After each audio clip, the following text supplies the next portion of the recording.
Le destin du plus grand nombre dépend parfois de la folie d'un seul. Nous sommes, hélas, nous juifs et nous occidentaux, bien placés pour le savoir. L'histoire de Pourim a ceci de particulier que la grande histoire des hommes s'y imbrique avec l'histoire la plus intime, la plus minuscule qui soit, la relation conjugale. C'est en effet un féminicide qui inaugure tout le récit. L'empereur Assuérus fait exécuter sa femme Vashti, et c'est au gré du désir du potentat pour sa remplaçante, Esther, que va être évité in extremis le premier génocide juif de l'histoire. L'idée que la marche du monde est étroitement liée à la place qui occupent les femmes, c'est la pierre de touche de l'association que vous avez cofondée, Talith Fitoussi. C'est une association qui s'appelle Kol El. Vous allez nous la présenter tout à l'heure. Bonjour d'abord. Bonjour. Pourim, c'est souvent présenté comme le moment de naissance du peuple juif. Auparavant, c'était des Hébreux, ils deviennent un peuple juif à ce moment-là. Et il se trouve que dans le Talmud, on a aussi un maître qui a un propos étonnant, qui nous dit que les femmes sont aussi un peuple. Ça veut dire quoi, ça ? Alors, le maître qui nous dit ça, c'est Oula. Oula, il dit, effectivement, Nashim am bifne atzman en, les femmes sont un peuple en soi, mais pour essayer de comprendre ce qu'il veut dire, il faut replacer en fait dans le traité de Talmud, dans la page où il l'a dit, enfin dans son contexte en fait. On est dans le traité de Talmud qui traite de Shabbat, donc des lois de Shabbat, et là on est plus précisément dans un moment où on va traiter des lois de transport pendant Shabbat. Shabbat, on n'a pas le droit de transporter normalement quelque chose d'un domaine privé à un domaine public et vice-versa. Et là, on parle plus précisément, donc dans la Mishnah, la phrase dont on a tiré le propos de Oula, c'est la Gemara, donc le commentaire de la Mishnah. La Mishnah, donc, c'est un propos qui va dire « les femmes n'ont pas le droit de porter telle et telle chose ». D'accord. Ces éléments-là sont généralement des éléments d'ornementation et aussi de l'huile balsamique. Qui en gros des éléments en fait qui peuvent être transportés, et on va dire ces éléments-là, les femmes n'ont pas le droit de les transporter, et si jamais elles le font, elles doivent amener un sacrifice d'expiation. Elles transgressent Shabbat si jamais elles les transportent. Par exemple, quel type d'objet ? Par exemple, une bague ou une fiole d'huile, et notamment une bague avec un seau. Et donc là, Rav Oula dit: une bague avec un seau, c'est quelque chose que les femmes ne portent pas généralement. Par contre, c'est quelque chose que les hommes portent généralement. Et donc, j'en déduis que ce que les femmes portent, les hommes n'ont pas le droit de porter. On va dire ce que les femmes portent d'habitude, les hommes n'ont pas le droit de le porter. Et ce que les hommes portent habituellement, ou en tout cas ce qu'ils portent traditionnellement, les femmes n'ont pas le droit de le porter. C'est-à-dire que pour les hommes, cette bague avec un seau, ce serait comme une cravate ou des lunettes ou une montre. Exactement. Mais il n'est évidemment pas seul, puisqu'on est dans la Gemara, on est dans un débat, et donc on va avoir Rav Yosef qui va lui dire: non, attends, c'est pas du tout exact ce que tu dis, parce que finalement, c'est pas parce qu'on a un groupe qui porte quelque chose de spécifique que l'autre groupe n'a pas le droit de porter quelque chose de spécifique. Et il va ramener l'exemple des bergers qui ont un habit particulier. Et en fait, tout le monde a le droit de porter un habit de berger parce que les bergers ont le droit de porter leur habit particulier. Et c'est là où Oula sort sa phrase. On a cette sortie, les femmes sont un peuple en soi. Et pourquoi il dit ça ? Pour justifier le fait que la différence, on va dire, entre la profession de berger et d'autres professions, et la différence entre les femmes et les hommes, est beaucoup plus grande, on va dire. Et qui dépasserait la différence qu'il y a entre un berger et tous les autres corps de métier. Exactement. Exactement. Et c'est là où on en parle. Donc voilà pour le contexte de notre Gemara. D'accord. Il y a plein d'éléments qui sont intéressants. Maintenant, si on veut prendre un peu de distance, on va dire, avec cette Gemara, parce que c'est très contextuel la façon dont il a énoncé Oula, on peut se dire, ok, est-ce que les femmes sont une nation dans nos textes ? Et donc on peut se dire, ok, mais qu'est-ce que ça peut vouloir dire ? Déjà, il faut définir le mot nation. Alors, dans le contexte de Oula, ça veut dire qu'elles sont vraiment très différentes et que tout le monde le sait et qu'il y a quelque chose d'évident au fait de leur différence. Si nous, on prend un peu de recul avec notre vision, on va dire, 21e, on peut se dire, ok, c'est quoi une nation? C'est une langue, une culture, un territoire et des lois communes. Langue, est-ce que les femmes ont une langue? Alors, au niveau du Tanakh, on ne parle pas du tout de la langue des femmes. Au niveau du Talmud, on ne parle pas du tout de la langue des femmes non plus. Par contre, on va pouvoir dire que les femmes sont bavardes. On va pouvoir dire que les femmes vont parler d'une certaine manière, mais ça définit pas. Enfin, c'est pas assez pour justifier. Il y a un parler féminin, disons, avec une connotation péjorative. Il n'y a pas une parfois et parfois non. Culture. Là, typiquement, on parle d'ornements qui vont être circonscrits aux femmes. On parle d'ornements qui sont portés par les femmes, on parle de vêtements qui sont portés par les femmes, mais typiquement, c'est pas quelque chose de... déjà, c'est pas quelque chose qu'on va retrouver de façon constante au niveau du Tanakh et au niveau du Talmud. Donc c'est quelque chose qui évolue, cet élément de vestimentaire. Donc il n'y a pas, on va dire, de culture fixe des femmes, ni si on circonscrit au Pentateuque et au Tanakh, à la Bible, ni si on circonscrit au moment du Talmud, de la Mishnah et ou de la Gemara. Okay. Territoire. Territoire, si on le prend au niveau physique, on sait que les femmes, elles habitent avec les hommes. On sait que, on se rappelle de cet épisode des filles de Tsélophrade, où les femmes demandent à hériter de la terre. Oui. C'est parce qu'elles habitent avec eux, en fait. Oui. C'est parce qu'elles ne veulent pas, en fait, être virées de chez elles. Donc, typiquement, on est sur un territoire commun. On n'a pas de territoire féminin. À un moment donné, on parle de la tente de Sarah et la tente d'Abraham, si on repart un peu dans la Bible. Mais on n'est pas non plus sur le territoire des femmes. Enfin, on n'est pas au niveau Amazon où il y a la cité des femmes. La cité des femmes et la cité des hommes et que parfois ils se rencontrent. Non, non, on est sur une cohabitation commune. Donc non. Il nous reste un critère qui était le critère de la loi. Et ce critère-là, bon, on a un élément qui nous vient tout de suite à l'esprit quand on parle des lois auxquelles sont soumises aux femmes. C'est ce qui va être aussi évoqué en fait dans la Gemara, qui sont les mitzvot positives liées au temps. Sauf que là, on parle d'une exemption. On ne parle pas d'un quorum de loi qui serait créé pour les femmes et limite pour pouvoir vraiment se soumettre à l'idée de la définition de nation par les femmes. On n'est pas donc sur des lois qui sont créées par les femmes, on est sur des lois qui sont imposées aux femmes et dont les femmes sont exemptes. C'est l'exception. Voilà. Et pareil, vraiment, cette règle générale-là, elle est très compliquée parce qu'elle est bardée d'exceptions. En fait, c'est une règle qui ne se construit que par des exceptions. Quand on parle de la matzah, les femmes sont soumises à la matzah qui est une mitzvah liée au temps. Quand on parle de la mitzvah, typiquement d'études de la Torah, pas liées au temps, les femmes sont exemptes.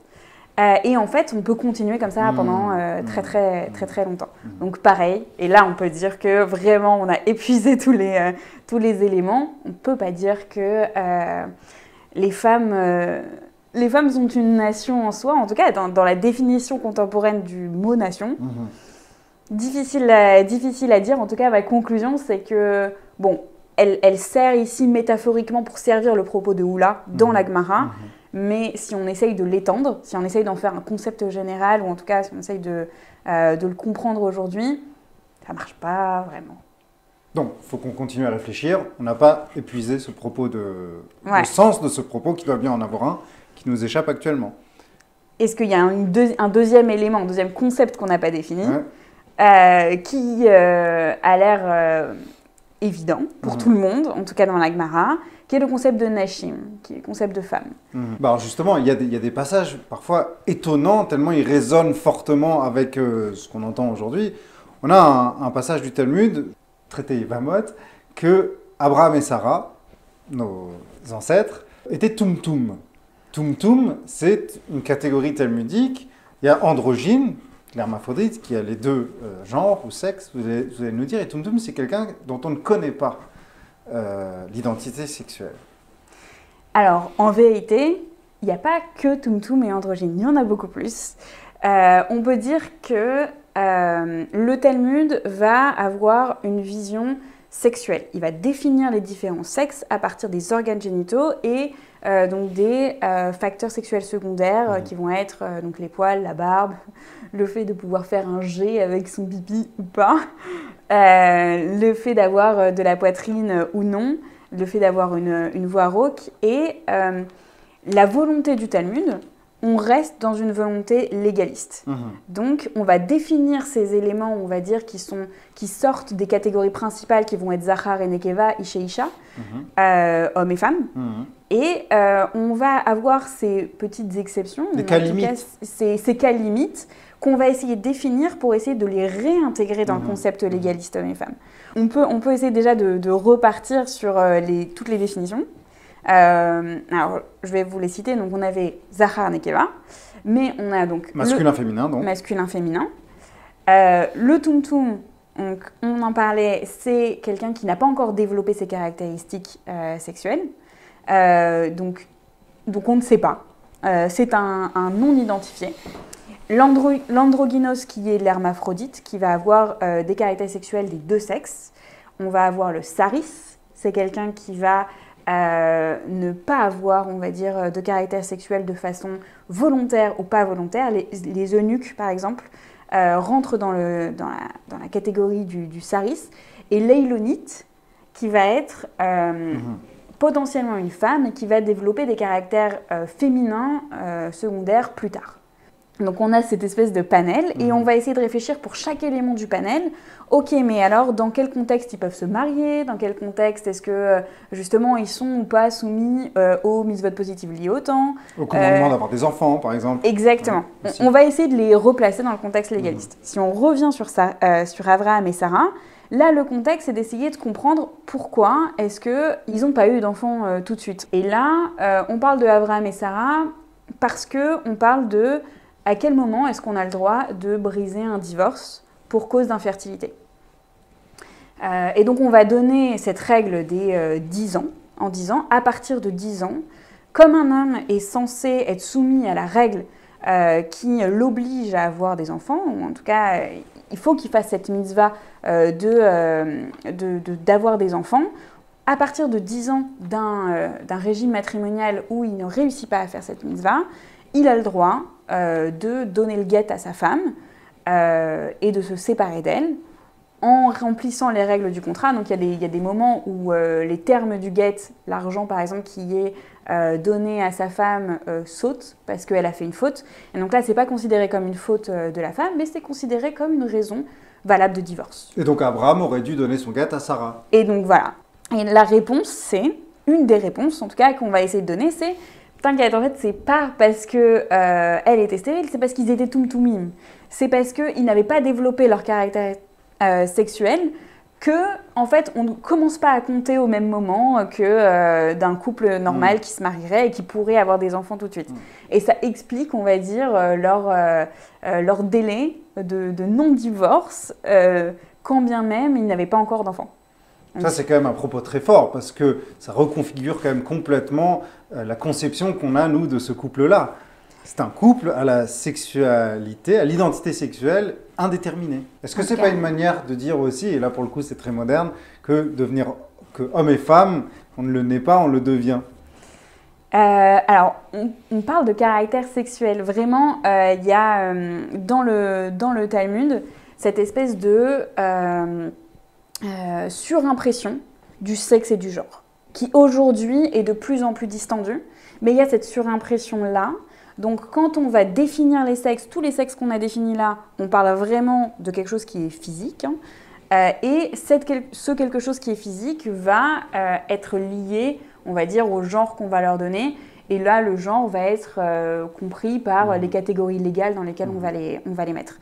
Mais par exemple, on ne peut pas dire que le genre féminin et le genre masculin qui est défini dans le Talmud ou dans le Tanakh est le même que le genre féminin et le genre masculin qui est défini aujourd'hui. Typiquement, on a des femmes, alors si on reprend le genre typique du XXIe siècle, Le genre féminin qu'on va essayer de déconstruire, ça va être tout ce qui est rapport à la douceur, aux enfants, tout ce qui est... c'est ce qu'on essaye de déconstruire, mais c'est comme ça que va être l'intuition, voilà, le genre féminin. Et pour le masculin, ça va être la force physique, ça va être la domination, ça va être le côté... je sais pas, un peu, peut-être un peu brutal, la virilité, tous ces concepts-là. Et en fait, quand on regarde femmes et hommes dans le Tanakh, on va avoir des femmes qui, comme Yaël, vont tuer des hommes avec des pieux. Bon, c'est pas hyper genre féminin. On va avoir des hommes qui sont assis toute la journée à étudier et à discuter. Vous pensez à qui là? Pas... Jacob? Bah, je parle de Jacob, ouais. Je parle des patriarches, je parle en fait de ce on a Joseph aussi avec sa chevelure là. Et... Voilà, on va avoir un Joseph qui... Il y a des identités assez trans en fait dans le plumage. En fait, on n'a pas des identités masculines et féminines qui sont du tout figées, en tout cas qui correspondent à nos visions du 21e siècle. Alors j'entends bien ce que vous dites, mais j'aimerais justement revenir à cette histoire de bague avec un sceau. Ouais. Parce que c'est pas les exemples qu'on donne dans le Talmud, c'est jamais anodin. La bague avec un sceau, ça nous fait penser à Purim, justement. Le sceau, il y a toujours une connotation de pouvoir. Et il y a ce sceau, il y a ce sceptre, il y a le sceau du roi qui détermine justement le cours des choses. Si Assuérus ne met pas son sceau quelque part, il ne se passe rien. Or, dans Purim, là, il y a quand même la question du genre qui est centrale. Il y a le féminicide au début, bien sûr, mais il y a aussi... La suite immédiate du féminicide, c'est que Assuérus tape du poing sur la table et fait dire à tout son empire, à tous ses sujets, qu'à partir de maintenant, dans tous les foyers, on va parler la langue du mari. Donc il y a quand même une imbrication, il y a une intimité entre ce qui se passe dans les foyers, la voix de l'homme qui domine, et la façon de gouverner un pays. Comme si le socle du pouvoir même, c'était ce qu'on appelle aujourd'hui le patriarcat. Je pense que là, le socle du pouvoir, c'est pas tellement que ce soit une femme. Ça aurait pu, on va dire, être un ministre qui le contredit. Mais on est sur sa femme. Donc on est sur quelqu'un qui est censé, encore plus, on va dire, on est sur une personne, pour moi, qui est censée être la plus proche de lui, et donc vraiment être dans un état d'assujettissement, ou en tout cas, elle est censée l'écouter, la femme du roi. Et si la femme du roi, la plus proche de lui, va contredire ses demandes et ses ordres, alors tout le monde pourrait le faire. Et le pouvoir risque d'être ébranlé. Et là, le pouvoir risque d'être ébranlé. Je pense qu'il y a quelque chose du fait que ce soit une femme et de sa demande aussi, parce que c'est une demande avilissante. On demande à la femme de venir nue pour parader, pour montrer qu'elle est plus belle que toutes les autres. Elle est réifiée à ce moment-là. Exactement. Vashti. Ouais. Elle est complètement réifiée. C'est vraiment, ramène mon objet et montre-le. Je le montre à tout le monde pour que vous puissiez tous, regarder. Ce drame du début est typique des jeux de pouvoir qui vont avoir lieu. Il est typique des jeux de pouvoir parce qu'on va avoir un roi qui est incertain de son pouvoir, qui va pouvoir être convaincu facilement et qui va tenter par différents moyens mal conseillé, d'asseoir ce pouvoir de certaines manières. D'ailleurs, si on prend le Talmud Megillah, il y a un passage où en fait on va commenter justement ce passage du féminicide et ensuite de l'édit qui va suivre, où on va parler dans tout le royaume, on doit parler la langue du mari. Et un des commentaires, c'est comme ce premier édit n'avait aucun sens, et qu'il était extrêmement étrange pour un édit de roi, alors ça a permis le fait que le royaume se questionne un peu sur le second édit, qui était l'édit de destruction du peuple juif, Et donc, ils ne le mettent pas en œuvre tout de suite, ou en tout cas qu'ils ne l'anticipent oui, pas. Il n'y a pas un grand enthousiasme populaire autour de cet édit. Voilà. Et qu'ils se disent, bon, c'est bizarre en fait, les édits du roi en ce moment.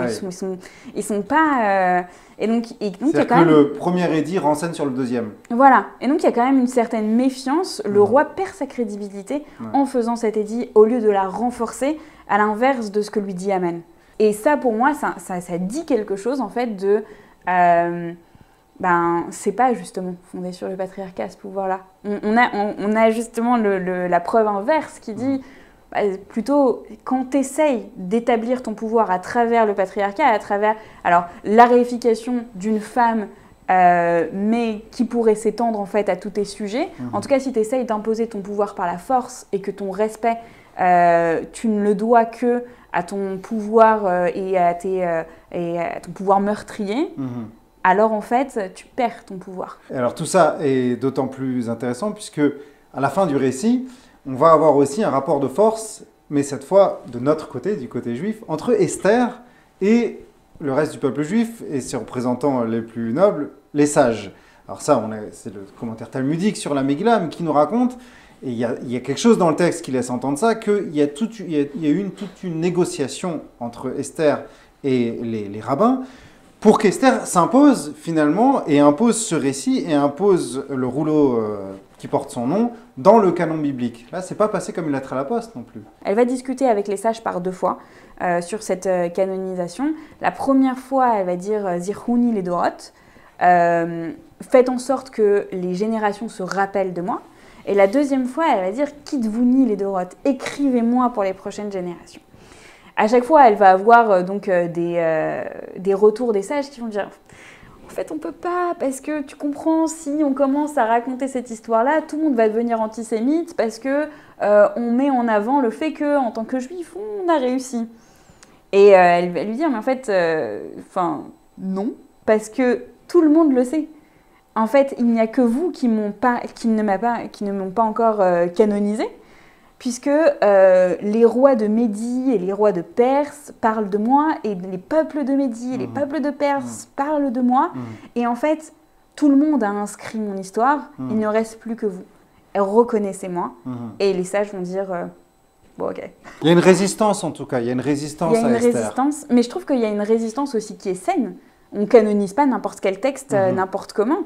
C'est intéressant, en fait, qu'on justifie la canonisation d'un texte par le fait que, en fait, les nations autour le savent. Les nations autour le reconnaissent comme un texte fondateur. C'est notoire.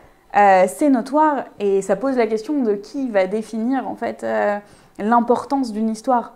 Est-ce que c'est nous, en nous-mêmes? Est-ce qu'on va nous-mêmes définir ce qui est important pour nos juifs, ou est-ce qu'il y a aussi un regard du monde sur ce qui est important pour nos juifs? Et là, pour le coup, ce qu'elle dit, c'est en fait, ils le savent déjà, ils donnent déjà cette importance-là. Vous ne pouvez plus revenir en arrière sur l'importance de mon récit. En fait, il est déjà existant, il ne reste plus qu'à l'entériner de façon officielle. C'est intéressant parce que on retombe un peu sur nos pattes, puisque ça se recoupe avec la question de la normativité, justement. Oui, complètement. Qu'est-ce qui est important? Qui décide qu'est-ce qui est important? Et je pense que c'est la question, aujourd'hui, quand on veut parler, si on retourne sur la question du genre et la question du sexe, c'est la question la plus importante. Selon vous, qu'est-ce qui définit qui vous êtes? Est-ce que vous pouvez définir totalement qui vous êtes? Est-ce que votre environnement, la société peut définir qui vous êtes? Est-ce que c'est une balance? Et à ce moment-là, où vous mettez-vous le curseur? Et si vous répondez à cette question, alors la question du genre devient plus intéressante, moins peut-être épidermique et militante, parce qu'on se pose vraiment la question, ok, mais est-ce qu'on a le droit de définir son genre? Est-ce que le genre n'est pas le genre qui est défini par la société aujourd'hui? Est-ce qu'on peut changer? Est-ce que j'ai le droit de me définir par quelque chose que les autres ne me définissent pas? Oui, parce qu'on a quand même des interdits dans la Torah, assez explicites, qu'un homme ne doit pas s'habiller comme une femme, et une femme ne doit pas s'habiller comme un homme. Oui, donc, il y a quand même des catégories là. Si vous regardez le rachid de ce pasouk-là, on est directement lié au fait de la débauche sexuelle.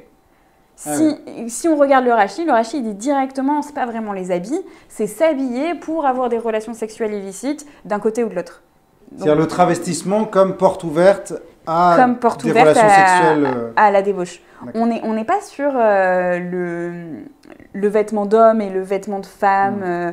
Voilà. Sachant qu'aujourd'hui, avec notre regard, encore une fois, 21e siècle du vêtement, on peut regarder le vêtement du Kohen Gadol. Le vêtement du Kohen Gadol, c'est une robe en soie, avec des broderies, avec des pierres précieuses. On n'est pas le truc le plus masculin de la Terre, en tout cas, ce qu'on pourrait considérer comme masculin. Un mot encore, Talifit aussi, j'aimerais vous interroger sur cette notion que vous avez convoquée tout à l'heure des femmes qui sont exemptées dans la halakha, dans la loi juive, des commandements positifs liés au temps. Mitzvot assez chez Azman Grama. Pas seulement liés au temps, mais provoqués même par le temps. Alors, c'est un vaste sujet, il y aurait de quoi faire plusieurs cours sur ça, mais il y a une grille de lecture qui est souvent mise en avant là-dessus, qui est de dire que les femmes sont déjà dans le temps, parce qu'elles ont leurs règles, qu'elles sont donc déjà rattrapées dans le temps, inscrites dans le temps, qu'elles ont par ailleurs cette espèce de sixième sens, d'intuition et tout. Quelle compréhension vous avez, vous, de cette exemption? Alors, il y a eu un panel de tentatives d'explication de cette exemption. Un panel qui va on va dire, Abu Dharam au XIVe siècle, qui va vouloir dire non, mais en fait, elles sont exemptes parce qu'elles doivent s'occuper de leur mari. Et en fait, le temps qu'elles pourraient passer à servir Dieu, c'est le temps qu'elles ne pourraient pas passer à servir leur mari, et donc il y aurait conflit. Et donc, pour pas qu'il y ait conflit et pour le Shalom Bayit, alors elles sont exemptes. On a Rav Shimshon Raphaël Hirsch qui va dire c'est pas le mari, c'est parce que les femmes ont une vision beaucoup plus spirituelle et qu'elles sont beaucoup plus proches de Dieu. Et comme elles sont beaucoup plus proches de Dieu, alors elles n'ont pas besoin. Donc une vision un peu essentialiste de la femme qui serait plus spirituelle, qu'on peut questionner aussi avec notre regard. On va avoir Rav Moshe Feinstein qui va nous dire c'est pas le mari, c'est les enfants. C'est parce qu'elle doit s'occuper de ses enfants qu'elle est exemptée de ces mitzvot assez chez Azman Grama, parce qu'elle doit avoir du temps et que c'est son vrai rôle, c'est de s'occuper de ses enfants. Ça, on va avoir encore d'autres commentateurs qui vont essayer. Et vous en pensez quoi? Alors moi, la vision essentialiste ne me convainc pas, évidemment, parce que je pense que les hommes et les femmes sont aussi spirituels. D'ailleurs, c'est marrant parce que Hirsch va écrire un peu plus loin dans un autre texte que hommes et femmes sont spirituellement égaux, et c'est pas correspondant avec ce qu'il dit plus haut. Et puis il y a des femmes qui n'ont ni homme, ni mari, ni enfant. Elles sont tout autant exemptées. Voilà, et on va avoir toute cette question d'une femme qui a ni mari ni enfant, qu'est-ce qui se passe, etc. Et donc, en vérité, aucune de ces justifications me convainc. Moi, je me dis, il doit y avoir quelque chose. On repart du côté légaliste, et ça fait partie des choses que je ne comprends pas à ce jour, mais potentiellement, il doit y avoir une explication. Aujourd'hui, je pense qu'une mitzvah tassée chez Azman Grama, une mitzvah positive liée au temps, est une exemption et pas une interdiction. Et c'est ça qui m'intéresse sur le fait que de plus en plus, en fait, les femmes vont aller dans le sens de l'exemption n'est pas l'interdiction, et donc de prendre sur elles ces mitzvot-là.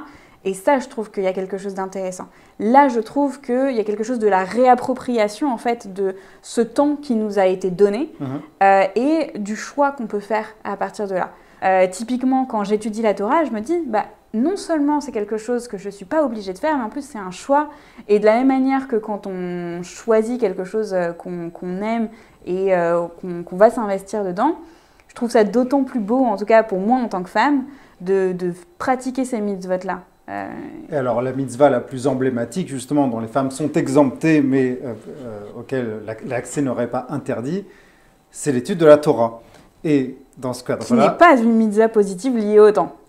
Qui est une exception de cette règle. En effet, puisqu'il faut étudier la Torah jour et nuit, comme on sait, et 365 jours par an. Et c'est dans ce cadre-là que vous avez fondé donc l'association Col-El. Vous pouvez nous dire succinctement, vous pouvez vous autodéfinir? Alors, Col-El, c'est un Beth Midrash de femmes. L'idée, c'est qu'à travers en fait, cette étude qu'on va proposer, déjà, on crée un espace qui est dédié aux femmes. Les femmes n'ont pas forcément les mêmes opportunités d'apprendre. Et donc, créer cet espace, c'est créer aussi plein d'opportunités d'apprendre. C'est réservé aux femmes? C'est non mixte? C'est pas réservé aux femmes. Ah. C'est dédié aux femmes.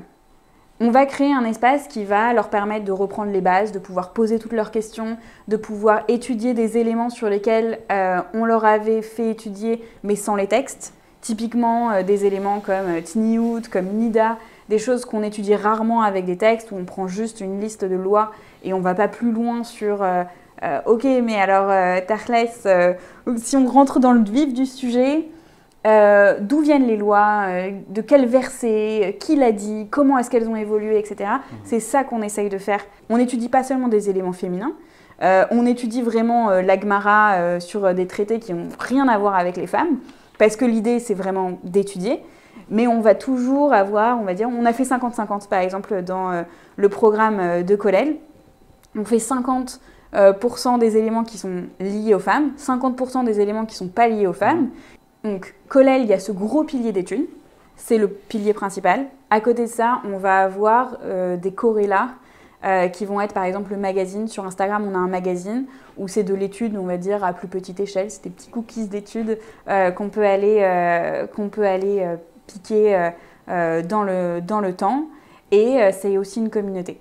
Moi, j'aime bien dire qu'un des autres piliers de Col-El, c'est en fait, si vous êtes une femme et que vous avez envie d'étudier, vous trouverez des femmes qui ont envie d'étudier. Si vous êtes une femme et que vous avez envie d'une chavruta, d'un compagnon d'études, c'est là où vous allez les trouver parce qu'on rassemble en fait aujourd'hui à peu près 300 femmes et hommes qui ont envie d'étudier et qui se connectent tous les jours. Bon, là, pour le moment, c'est le programme intensif, donc 3 fois par semaine, pour étudier des textes juifs. Et vous organisez même des Shabbatot. Et on organise des Shabbatot, etc. Et l'idée, c'est que ça rentre en fait dans une communauté vivante. Col-El est un programme d'Ayeka, qui est l'association mère. Et l'idée, c'est que Ayeka devienne une communauté et que Col-El s'y inscrive. Et donc une communauté où il y a des femmes qui étudient et où il y a des femmes avec qui on peut parler. C'est le projet de Col-El, en quelques mots. Merci beaucoup, Tali Fitoussi. Bon courage pour ce projet. Je rappelle qu'on peut retrouver toutes les activités, tous les programmes d'études sur le site d'Ayeka, de Col-El, sur les différents réseaux sociaux. Purim Sameach. Purim Sameach. Merci beaucoup pour tous ces éclaircissements et à bientôt, on espère sur Academ. Merci pour votre fidélité.